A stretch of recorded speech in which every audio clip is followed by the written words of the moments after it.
finanzas con Pedro Tello Villagrán. Le hemos dicho que hay focos rojos, focos amarillos, que hay alerta, porque es muy probable pues que se vayan abriendo muchas controversias en los paneles de controversias por la violación a derechos laborales en México. ¿Quién va a proteger los derechos de los trabajadores? No va a ser el Estado mexicano, la neta.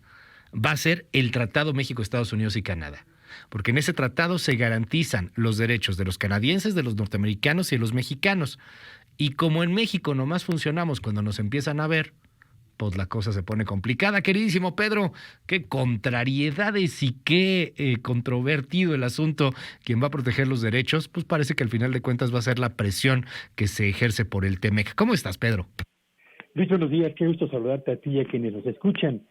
No deja de ser paradójico que México fue uno de los primeros países a escala mundial que estableció derechos laborales muy precisos a nivel constitucional. Y a pesar de que la Constitución de México definió perfectamente los derechos laborales aplicables una vez terminada la revolución, desde entonces a la fecha, Luis Auditorio, la capacidad para hacer valer esos derechos laborales por parte del Estado mexicano, si bien se ha manifestado en diferentes oportunidades favorablemente, lo cierto es que ha pecado particularmente en materia de democracia sindical y en lo concerniente a la libertad de asociación de los trabajadores. Y eso es justamente lo que ha llevado a que durante el proceso de renegociación, actualización o modernización de lo que entonces fue el Telecán y hoy es el TEMEC, promoviera desde el lado de Estados Unidos la idea de que la mejor manera de evitar el traslado de empleos, de empresas o de sectores en Estados Unidos y Canadá a México en virtud de la laxitud con la que aquí se aplican las disposiciones laborales, consistía en agregar un anexo, un capítulo específicamente dedicado al tema de la modernización laboral en los tres países, pero particularmente en México. Ese capítulo laboral, Luis, del TEMEC Auditorio, habla de tres cosas que son muy relevantes desde la perspectiva del comercio internacional. Uno, hay que garantizar en México, más que en Estados Unidos y en Canadá, la verdadera libertad de asociación, acabar con los famosos sindicatos blancos, permitir a los trabajadores, particularmente de las empresas manufactureras que exportan a Estados Unidos y Canadá, la libertad para asociarse, para crear sindicatos de veras, no sindicatos de membrete.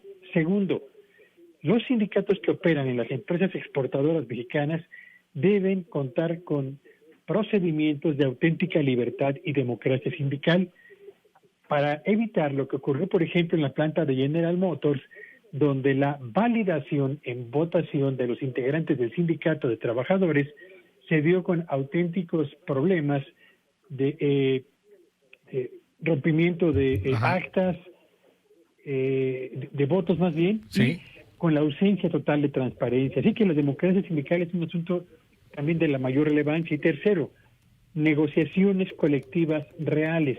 Negociar contratos colectivos con auténticos representantes de la base de trabajadores de cada empresa y no con líderes que solamente se aparecen para esos procedimientos de negociación a efecto de favorecer en la medida de lo posible los términos y las condiciones de los empresarios.